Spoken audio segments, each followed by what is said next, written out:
Kalau di perusahaan kecil, setahu saya, itu kita bisa jadi generalis, apapun disuruh. Oke.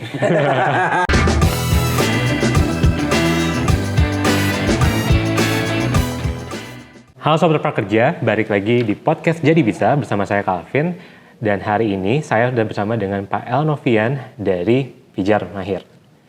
Pak Elnovian ini adalah Head of Product Management dari Pijar by Telkom Indonesia. Halo Pak, apa kabar? Kabar baik, salam sukses semua buat Sobat Prakerja. Sip, kita balik lagi nih Pak di podcast Jadi Bisa. Ini adalah sebuah podcast dari Kartu Prakerja, program pemerintah yang ditujukan untuk meningkatkan kompetensi Angkatan Kerja Indonesia.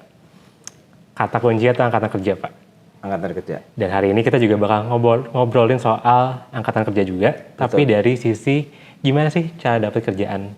Itu satu topik yang mendasar, topik yang rasanya kayaknya untuk teman-teman yang belum lulus kuliah atau belum lulus sekolah atau masih udah bekerja tapi masih mau cari kerjaan baru, itu kayaknya topik yang sangat relevan gitu Pak. Iya, betul. Dan kita bakal ngobrolin itu selama beberapa menit ke depan.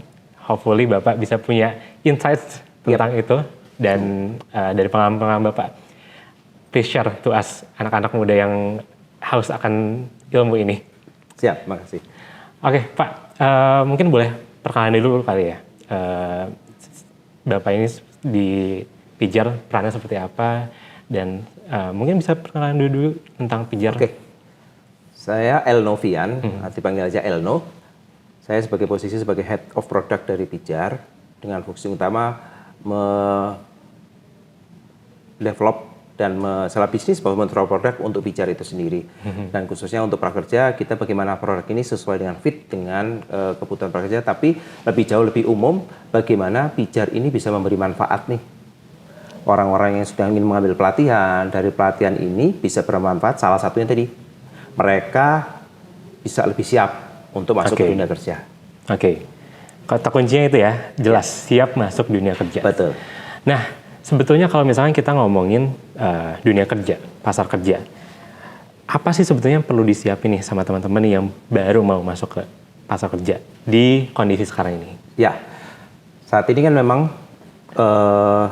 ada yang bilang bahwa Indonesia akan mengalami bonus demografi.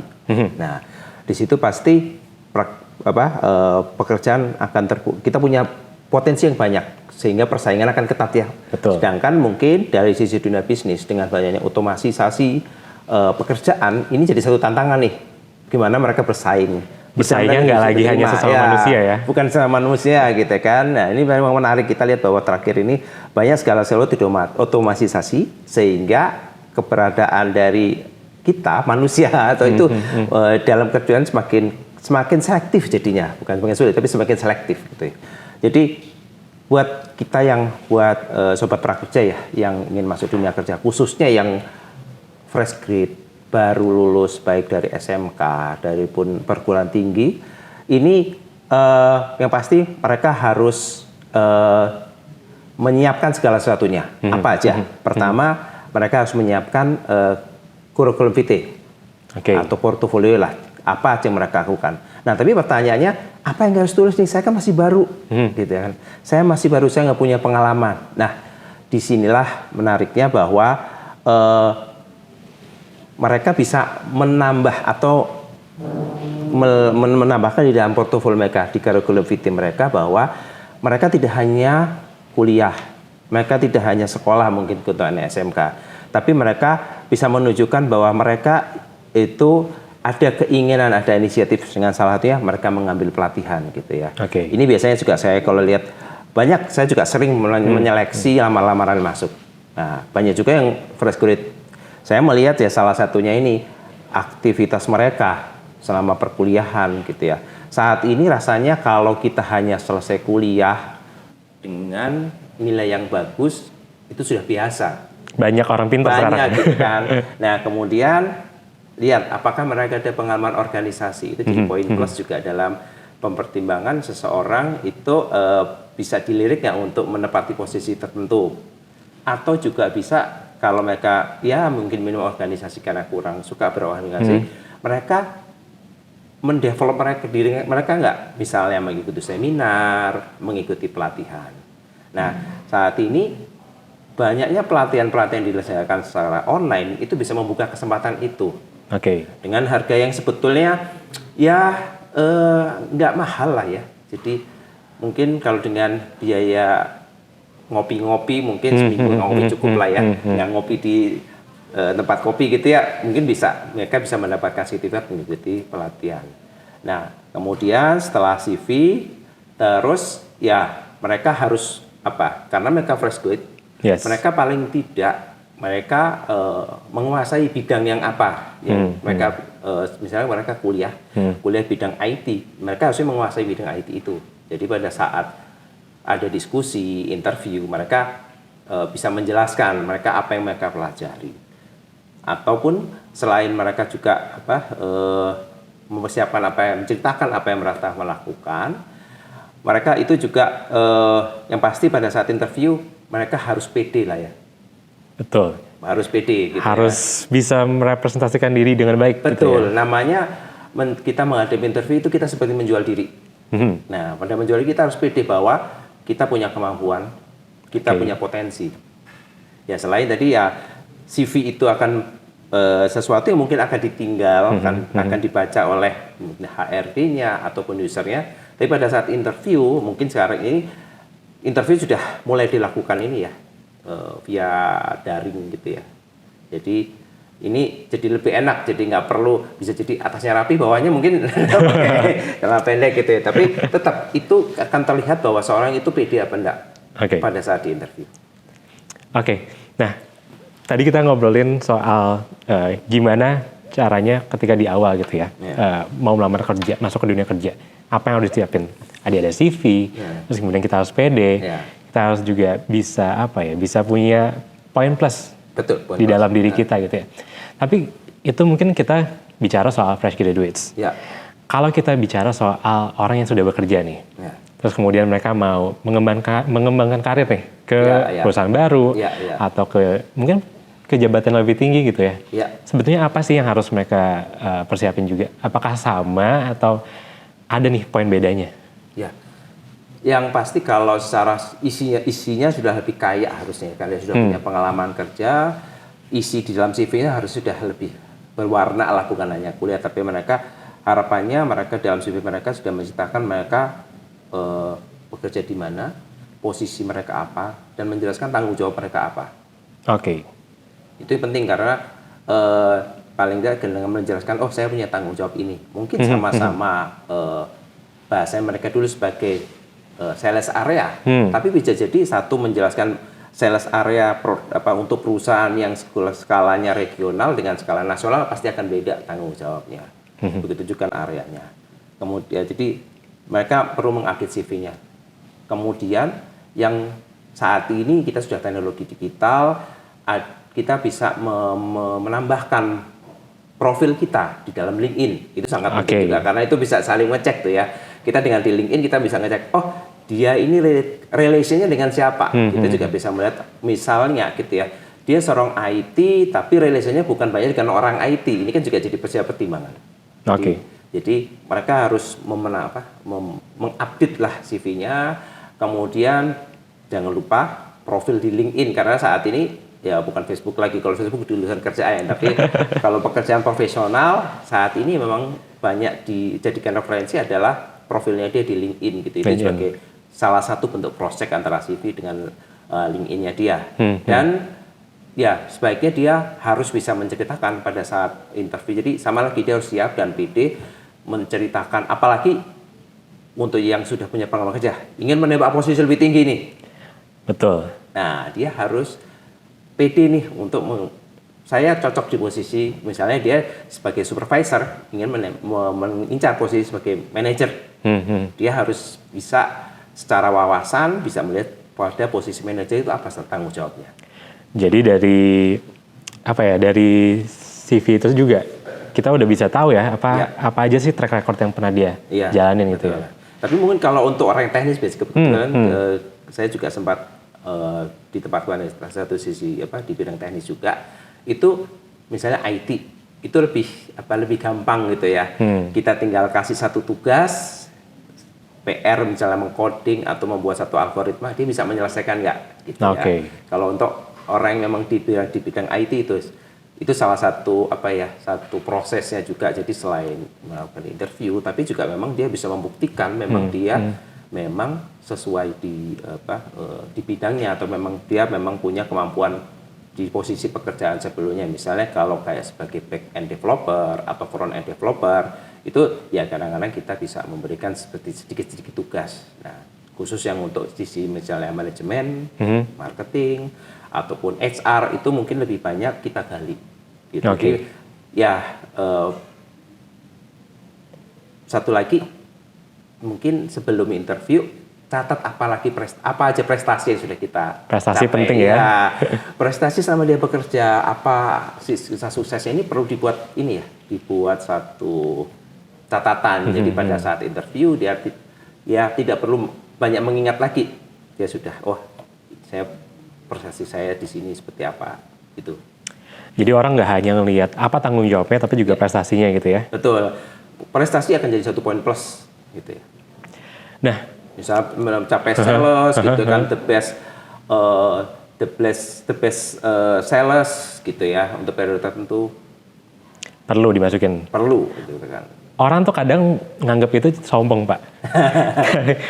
dan bahkan kadang-kadang ada juga mungkin yang takut untuk nunjukin itu. Ya. Karena takut ditanya apakah ini pencapaian sendiri atau capaian tim gitu. Iya. Gimana sih cara komunikasinya soal prestasi itu? Ya. Kalau interview kadang-kadang kita perlu sombong sedikit ya. Bukan dalam arti sombong, karena memang tadi kembali bahwa interview adalah proses kita menjual diri kita, menjual dalam arti baik gitu ya. Kita mempromosikan diri kita agar orang tertarik dengan apa yang kita miliki, apa yang akan kita tawarkan. Jadi bukan hanya kita tahu, tapi akan kita tawarkan dalam artian pada saat khususnya nanti yang sudah punya pekerjaan sebelumnya, pernah pengalaman, ini harapannya dia bisa memberikan satu nilai tawar bahwa mereka pada saat saya bergabung, saya nanti kira-kira akan bisa membantu nih dan membantu untuk mencapai ini. Nah, itu salah satunya juga yang perlu ditambahkan juga pada saat interview, pelajari dulu perusahaannya, pelajari dulu posisinya. Oke, jangan ditawarkan gitu kan. Jangan melamar dengan kosong gitu ya. Ya, jangan dengan kosong gitu kan. Yang lebih, karena gini, ini saya juga dulu sebagai pencari pekerja juga gitu ya. Yes. Dulu belum ada zamannya job portal belum ada. Jadi ada sih tapi baru sedikit gitu ya. Job portal belum populer seperti sekarang. Zaman masih pakai koran, jadi pekerjaan saya adalah mengclipping gitu ya, mengclipping lamaran, mengclipping iklan pekerjaan, terus saya tandain mana sudah saya kirim. Kalau sekarang digital lebih gampang karena mungkin melamar langsung lewat job portal itu, jadi kita tahu. Tapi kadang-kadang pada saat kita ditelepon, kita ini dari yang mana ya? Lupa. Nah, lupa. Semua jadi, dilamar. Betul. Jadi kembali lagi, pada saat akan menghadapi nantinya interview, masuk ke dunia kerja, itu ingat pada posisi apa yang kita pernah apply gitu ya. Menarik banget sih, Pak. Tadi Bapak udah mention juga soal LinkedIn, soal job portal, itu dua hal yang juga menarik sebetulnya untuk dibahas gitu. Dan pengen banget juga ngebahas itu sebetulnya. Tapi coba kita balik lagi dulu nih ke tadi bahasan soal CV lagi. Nah, sebetulnya tadi kan Bapak sempat bilang kalau di CV itu kita perlu menunjukkan prestasi, kita perlu menunjukkan riwayatnya. Sejauh apa sih riwayat yang perlu kita tampilkan di CV sebetulnya? Ya, kalau saya bagi dua tadi sekarang untuk yang fresh grade ya. Fresh grade menurut saya sih tidak perlu sampai TK dimasukin ya, riwayat gitu ya, nggak perlu. Kadang semuanya sampai playgroup dimasukin juga. Ya, saya pernah ketemu yang sampai TK, saya pernah ini kita nggak butuh tahu dia TK di mana gitu. Tapi paling tidak mungkin sampai level SMA itu menurut saya penting gitu ya, level sekolah menengah atas SMA mas penting. Kemudian karena tadi di fresh grade karena memang ya riwayatnya dia pasti kan belum banyak. Nah syukur-syukur kalau dia punya riwayat pelatihan gitu ya, bisa pelatihan, bisa seminar, bisa workshop. Setahu saya kampus juga banyak sering ya mengadakan seminar, workshop. Betul. Ya, itu bisa diikuti. Ada pusat pengembangan karir pastinya kan? Betul, ada di setiap kampus biasanya ada pusat pengembangan karir, terus ada pusat juga informasi terhadap lowongan pekerjaan ada di situ juga. Jadi bisa yang fresh graduate bisa memanfaatkan itu, riwayat-riwayatnya bisa dimasukkan kalau mereka pernah mengikuti itu. Malah ada beberapa gitu yang bidang tertentu ada mereka mengadakan suatu lomba-lomba sesuai dengan profesinya. Orang hukum misalnya itu ada lomba untuk debat hukum atau debat sidang itu ada. Kemudian kalau untuk manajemen atau marketing itu mungkin juga mengadakan lomba untuk ide-ide startup. Itu bisa ditambahkan kalau memang ada di riwayat mereka. Nah, kalau untuk yang sudah bekerja nih ya, sudah bekerja ingin mencari peluang lebih baik, ingin meningkatkan karir. Nah, riwayat-riwayat yang sebelumnya pekerjaan bisa dimasukkan. Dan harapannya juga selama dia bekerja, ini bisa menunjukkan bahwa mereka ingin melakukan pengembangan diri. Salah satu kalau memang ada pelatihan, nah itu dimasukin juga tuh. Baik yang disiapkan oleh perusahaan sebelumnya, ataupun yang dilakukan oleh inisiatif dia sendiri. Itu bisa dimasukkan pelatihan-pelatihan. Syukur-syukur pelatihannya ini bisa lebih yang sifatnya certified, itu akan sangat memberi nilai plus gitu ya. Karena pelatihan ini ada yang sifatnya attendance gitu, ada yang memang sertifikat yang memang melalui proses yang panjang ada untuk bisa mendapatkan sertifikat gitu ya. Sampai ya ujiannya pun juga panjang, bisa setengah hari sendiri gitu. Itu bisa dimasukkan. Jadi penting ya untuk kita sebetulnya ketika kita bikin CV tadi masukin pengalaman-pengalaman nih yang memang relate sama pekerjaan yang kita lamar gitu ya. Nah, tadi sempat di-mention juga soal sertifikat pelatihan gitu. Sebetulnya gimana sih caranya kita menampilkan sertifikat di CV? Karena kadang-kadang orang hanya melampirkan aja atau hanya jadiin itu sebagai salah satu poin aja. Tapi kadang mungkin di sisi recruiter mungkin kurang paham itu apakah pelatihan itu apa aja dipelajarin, apakah certified yang sifatnya attendees atau yang memang udah ikut pelatihan. Gimana sih cara kita mengemas si sertifikat itu jadi nilai jual di CV kita? Ya. Nah, memang sertifikat ini apalagi sifatnya attendance ya, itu ragamnya sangat banyak sekali dan mungkin perlu dijelaskan juga. Nah, kalau untuk di dalam CV itu mungkin dijelaskan juga sertifikat ini lingkupnya apa, terus juga berapa lama dia mengikuti sertifikat pelatihan ini, ataupun metode yang dipakai. Misalnya kan saat ini sudah pelatihan bisa dilakukan secara online ataupun secara daring dan offline luring gitu ya. Itu sebaiknya dicantumin juga. Nah, dari situ nanti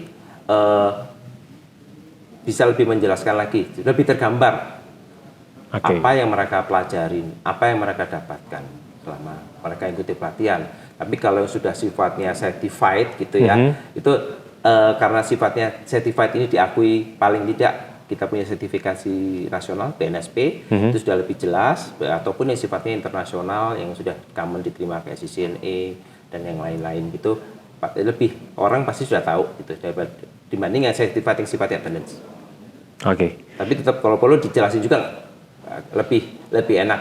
Dijelasin apa aja yang udah didapat dari situ gitu ya. Tapi challenge-nya memang kalau bisa namanya CV kembali lagi kalau kita mau melamar masuk dunia kerja, CV ini kalau bisa jangan sampai berlembar-lembar ya, karena ingin menjelaskan gitu ya. Jadi sampai pengen ditampilin semua gitu ya. Gitu, paling tidak maksimal sih 2 halaman. 2 halaman. Gitu, 2 halaman. Bagaimana kita bisa meringkasnya itu, meringkas apa yang sudah kita capai, apa yang sudah kita lakukan dengan ringkas, tapi juga menarik, membuat orang tertarik dan ingin menggali lebih dalam. Oke. Menarik. Nah, kalau ngomongin pelatihan kan, tadi kita ngomongin sertifikatnya nih, tapi kita coba tarik balik ke pelatihan. Beberapa tuh kita mungkin sering dapat pertanyaan nih, Pak, dari teman-teman sobat prakerja. Pelatihan seperti apa sih yang perlu saya ambil? Dan gimana sih cara saya dapat pelatihan yang berkualitas? Gimana cara menilai bahwa pelatihan itu adalah pelatihan yang memang saya butuhkan dan pelatihan itu punya kualitas yang baik yang oke, akhirnya saya memutuskan untuk ngambil pelatihan yang ini. Ya, jadi kalau ingin mengambil pelatihan gitu ya, ya dulu saya juga ya termasuk juga aktif mengambil pelatihan karena meskipun waktu itu ya salah saya jadi sebaiknya jangan dioleh-oleh sobat pekerja ya. Jadi saya jurusan teknik industri tapi ingin mengetahui juga Oracle waktu itu. Oke. Nah, jadi kan sebetulnya agak nggak nyambung gitu, tapi ya karena curious aja. Tapi itu pun setelah saya masuk dunia kerja nggak kepake karena memang pelatihan tersebut memang butuhkan sebaiknya adalah latar belakang IT-nya. Jadi itu nggak sebaiknya yang diambil satu memang berhubungan dengan perkuliahan ataupun kalau masih SMK masih itu, ataupun pelatihan yang diambil itu dia akan mendidik suatu pekerjaan tertentu yang dia inginkan. Oke. Gitu. Jadi lihat dulu tujuannya di akhir apa gitu. Iya. Misalnya mereka ingin masuk ke dalam, mereka ingin menjadi tim developer, mungkin di dalam kampusnya masih secara penjabaran ilmu masih kurang dalam, dia bisa mengambil pelatihan-pelatihan yang sesuai dengan nanti yang bidang pekerjaan yang ingin dimasukin. Oke. Gitu. Bisa ya semuanya tergantung apakah di bidang HR ataukah bidang marketing, bidang manajemen atau bidang IT tadi. Jadi pilihlah yang pelatihan-pelatihan paling tidak yang kalau memang untuk tujuan pekerjaan dia sudah mulai bisa membayangkan. Saya nanti kepingin bekerja di mana? Saya ingin bekerja di bidang apa? Itu diperkuat dengan pelatihan-pelatihan itu. Jadi memperkuatlah posisi dia, nilai posisi nilai jualnya dia. Jadi tahu dulu nih tujuannya apa, terus baru kita petain gitu ya, Pak. Apa aja sih sebetulnya skill yang kita butuh ambil, skill yang butuh kita perkuat, betul, supaya akhirnya kita punya nilai jual tadi. Ya, karena kan juga bisa jadi kalau di perkuliahan itu kan mungkin masih sangat luas gitu ya ilmu dipelajari, tapi dia saya merasa cocok nih di bidang marketing digital, mungkin di kampus masih normatif, masih umum. Tapi banyak pelatihan-pelatihan di luar, karena di dalam marketing sendiri skopnya sangat luas. Mulai dari pemanfaatan Google, pemanfaatan di sosial media sangat luas. Itu bisa jadi mereka pada saat, karena kan apalagi pekerjaan saat ini sudah sangat spesifik gitu ya. Bukan hanya marketing gitu, tapi ada bisa jadi kayak digital sosmed spesialis. Okay. Nah, itu mereka bisa masuk dengan saya menjadi sosmed spesialis nih, atau saya di dalam sosmed spesialis saya ingin menjadi content writing. Nah, tinggal dicari pelatihan-pelatihan yang terkait dengan tadi itu. Mungkin di kampus nggak diadakan, tapi dia tertarik dengan kelihatannya saya suka menulis gitu ya. Nah, dia bisa mengambil pelatihan copywriting supaya nanti dia tujuannya bisa menjadi seorang copywriter. Oke. Jadi itu emang skill-skill yang selama ini mungkin di perkuliahan atau di sekolah kita dapat teorinya, tapi dalam segi prakteknya mungkin tidak terlalu seperti itu. Kita butuh ilmu lainnya gitu ya. Betul. Nah, kalau kita ngomongin skill, Pak, tadi kan Bapak bilang kalau misalkan mengambil pelatihan, tahu dulu nih tujuan akhir apa. Dan kalau ambil pelatihan juga bisa yang sejalan sama kuliah kita. Atau yang sekarang kita udah bisa apa, terus kita diperkuat. Nah, kalau masuk ke dunia kerja, seberapa penting sih punya diferensiasi skill? Punya skill yang bermacam-macam. Apakah jadi generalis itu bagus, atau mending jadi spesialis aja? Ini satu pertanyaan menarik gitu ya. Jadi apakah dari dulu ini jadi satu pertanyaan yang kayaknya banyak generalis atau jadi spesialis gitu ya? Banyak orang nanyain gitu, bingung. Kalau di perusahaan kecil setelah saya, itu kita bisa jadi generalis, apapun disuruh. Oke. Yes man. Ya begitu. Kalau di kita istilah 6L, lulu lagi gitu kan. Jadi semua bisa dikerjakan. Jadi kalau memang kita ingin jadi spesialis gitu, setelah itu nanti pada saat kita membidik pekerjaan juga kita perusahaan-perusahaan sudah cukup settle gitu ya. Ya itu pun secara skalanya dia cukup besar. Biasanya mereka akan lebih dispesialiskan. Tapi kalau perusahaan kecil itu biasanya akan semua. Jadi kadang-kadang kalau saya lihat lamaran gitu ya, bisa menguasai Photoshop, bisa menguasai Adobe Illustrator, bisa menguasai web design, wah semualah gitu kan. Padahal kalau itu sebenarnya ada masing-masing keahliannya sendiri gitu, tapi kadang-kadang ada yang ditumpuk semua. Nah, satu jabatan semuanya diambil gitu ya. gitu. Ya, jadi kalau dari awal sih sebaiknya kalau saya spesialis, kemudian di dalam pekerjaan itu kita mengembangkan wawasan. Oke. Karena bisa jadi pada saat kita masuk dalam pekerjaan, kita menemukan bidang-bidang lain yang buat kita lebih tertarik, tertantang mungkin lebih tepatnya ya, gitu sih. Oke, jadi sebetulnya ada baik dan buruknya ya masing-masing ya. Ada porsinya masing-masing gitu. Kalau mau jadi spesialis ya monggo jadi spesialis. Betul. Tapi ada keuntungannya sendiri, ada kekurangan sendiri. Ya. Cuman kalau jadi generalis tadi itu ya, ini menurut pendapat saya secara nilai jualnya ataupun secara profil kita jadi kurang kuat gitu ya. Tapi pada saat kalau memang dia spesialis, menjadi seorang spesialis, dan jadilah spesialis yang benar-benar menguasai gitu ya. Oke. Sampai ke hal detail, sampai ke mungkin ke level 2, ke level 3 ke bawah, sampai di drone dia bisa menguasai benar-benar menguasai. Tapi generalis juga nggak salah juga. Ada posisi, tadi kembali lagi, kalau perusahaan-perusahaan mungkin skalanya kecil, mereka akan butuh generalis gitu ya. Semua bisa dikerjakan. Oke. Jadi sebetulnya masing-masing punya kelebihan kekurangan masing-masing, tinggal pilih mau yang mana gitu ya. Karena kalau ngomongin skill juga, kalau kita punya banyak skill sebetulnya juga membantu untuk punya banyak opsi gitu ya Pak. Iya, tapi sebaiknya skillnya relate ya. Relate gitu kan. Saling mendukung satu sama lain gitu ya. Betul gitu kan. Misalnya kita masuk ke satu perusahaan yang memang mereka bidang finance, tapi kita ambil pelatihan memasak. Oke. Nah itu kan nggak relate gitu kan. Ya cuman kalau mungkin akan ditampilkan di portofolio, akan dilewatin aja gitu ya. Orang ternyata kok ini punya banyak skill tapi nggak relate, jadi nggak terlalu mendukung gitu ya. Nah kalau pengalaman saya dulu, saya juga banyak mengikuti pelatihan, seminar gitu ya. Saya akan pilah-pilah kembali lagi tadi. Saya harus tahu perusahaan posisi yang dibuka ini apa. Saya tidak akan membuka semua pelatihan yang sudah pernah saya ikuti. Tergantung dengan job posisi yang dibuka. Oke. Tapi saya sudah punya master gitu kan, master CV. Jadi tinggal untuk perusahaan ini yang job posisi ini pelatihan yang kira-kira dilihat bahwa ini sesuai relate, itu yang akan saya tampilkan. Yang nggak relate, yang kayak tadi misalnya saya akan masuk di dunia sebuah fintech gitu, tapi saya pernah ikut pelatihan memasak gitu kan. Mungkin dapat sertifikat, ya itu mungkin tidak akan terlalu membantu. Jadi mungkin bisa saya take out. Gitu. Itu sekedar pandangan saya buat sobat prakerja. Oke. Nah Pak, kalau kita maju lagi nih, kita ngomongin interview. Ya. Interview itu kan satu tahap yang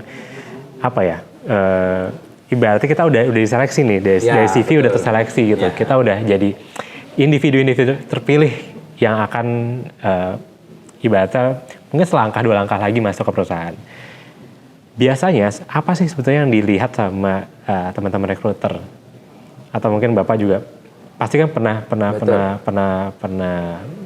merekrut tim gitu ya. Apa sih yang biasa dilihat?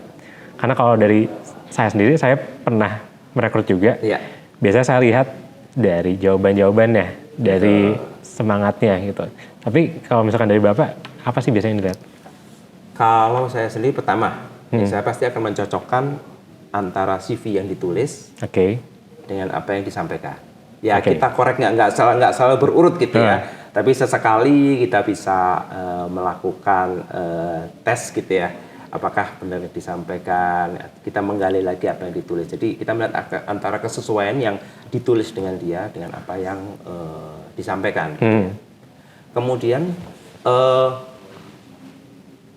dari job yang akan diisi, job yang diinginkan dia punya kemampuan nggak, gitu kan?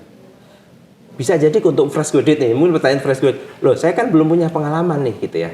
Nah saya sering menghadapi kayak itu. Kalau saya memang dia belum punya pengalaman kan pasti kan banyak yang menyebutkan bahwa dunia perkuliahan belum nyambung nih dengan dunia industri, gitu ya. Nah Jadi mereka memang harus belajar. Ini yang saya gali.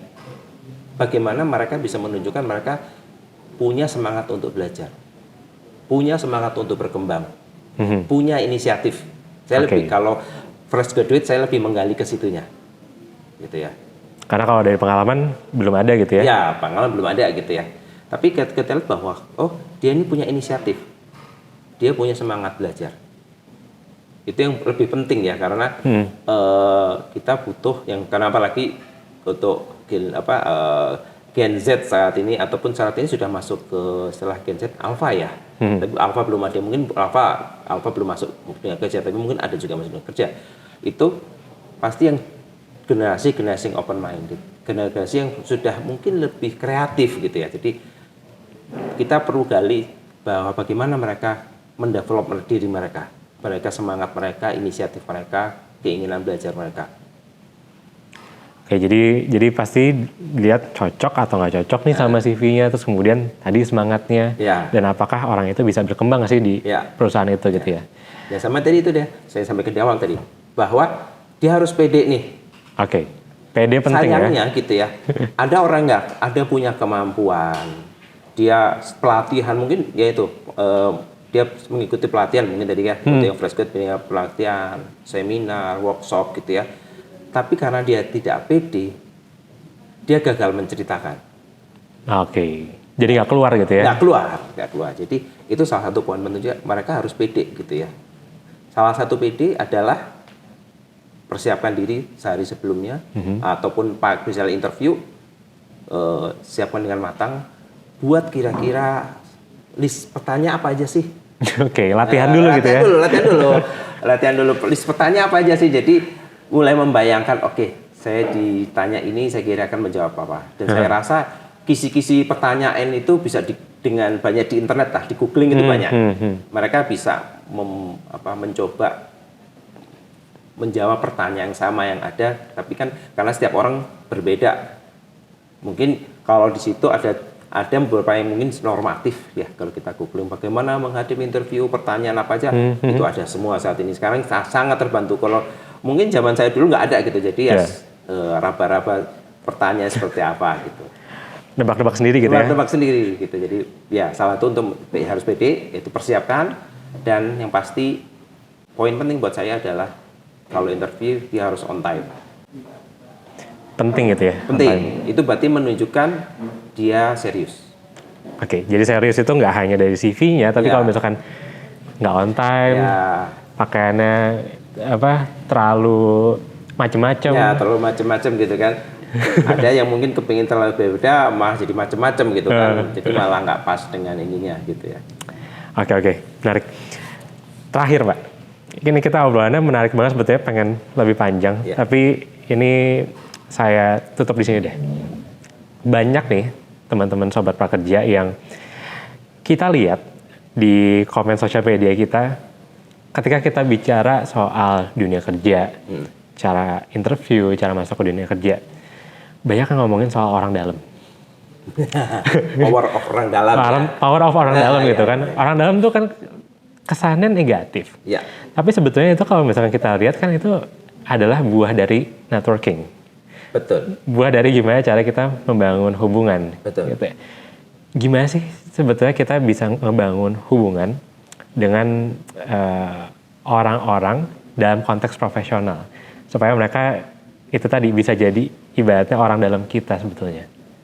Ya. Saat ini kita kembali lagi ke power orang dalam gitu ya. Saya setuju bahwa kalau menurut saya orang dalam ini tidak selalu bisa dianggap negatif gitu ya. Oke. Dan setuju dengan Mas Calvin tadi bahwa ini part of networking gitu ya. Bisa networkingnya saudara gitu, ataupun teman dalam satu komunitas, ataupun teman dalam satu kayak kegiatan, misalnya kayak dulu pernah organisasi dalam satu kampus, itu kan juga ya itu, atau ketemu di mana gitu kan. Gitu ya. Ya, saya melihat bahwa orang dalam itu ya nggak salah juga, selama bahwa mereka bisa menunjukkan kapabilitasnya. Gitu. Ya, orang dalam ini saat ini memang waduh susah, nggak ada orang dalam nih. Nah, yang terjadi malah mindsetnya pasif dulu. Oke. Wah, ada orang dalam susah cari kerja, gitu kan? Itu mindset yang banyak sekarang. Ya, gitu kan. Jadi kesannya menunggu, menunggu dapat orang dalam. Nah, tapi menarik saat ini dengan dunia internet, kita bisa dekat dengan orang, gitu ya. Ya, tadi saya sebutkan. Ada LinkedIn. Dengan LinkedIn, ataupun tadi kayak ikut pelatihan gitu. Ada beberapa pelatihan yang kita bisa berkonsultasi nih dengan mentornya. Itu bisa dipakai sebagai networking. Apalagi kalau pelatihan yang nanti pelatihan model luring ya atau pelatihan offline itu sangat bisa dimanfaatkan untuk networking juga. Karena lebih gampang gitu ya untuk ngobrol-ngobrolnya. Karena kalau dengan dunia digital kita sering ngobrol kita hanya mau ketemu untuk bahas fokus A, masalah A. Ya udah selesai masalah itu dibahas, selesai. Vkonnya via Zoom atau dan sebagainya. Tapi kalau dengan offline, kegiatan ketemu kopi darat, itu ngobrolnya bisa kemana-mana gitu ya. Mulai dari topik utama bisa lanjut ke market, lanjut ke politik, lanjut ke mungkin masalah remeh-remeh di TikTok ngomong apa, ya itu banyak. Ataupun tiba-tiba kayak seperti kita ngobrol, ada yang lewat kita bisa komentari, itu bisa nyambung kemana, itu lebih memperkuat networking juga. Jadi ya salah satu pada saat kalau kita ya pelatihan kita dengan mentor itu bisa dimanfaatkan juga. Itu mau membangun networking ya, atau ya tadi bisa salah satu bagian dari para orang dalam. Selain yang tadi memang ada sisi negatif juga, tapi saya melihat bahwa tidak selalu power of orang dalam itu negatif. Itu part of, setuju dengan Mas Calvin bahwa itu part of networking juga, Mas. Dan itu adalah skill juga. Ya, skill juga gitu kan.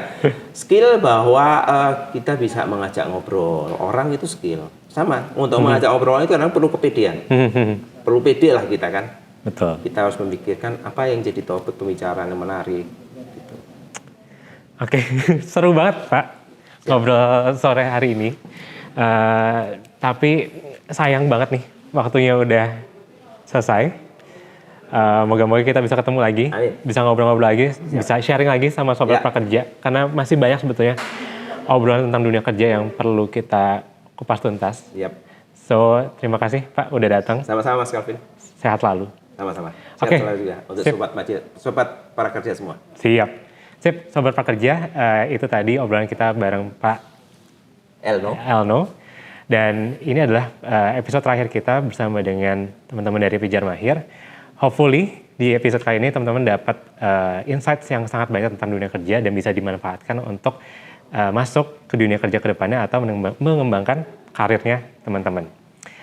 Jangan lupa untuk tetap dengerin podcast Jadi Bisa di YouTube Kartu Prakerja atau di Spotify podcast Jadi Bisa. Saya Calvin dan juga Pak Elno undur diri dan sampai jumpa di podcast lainnya.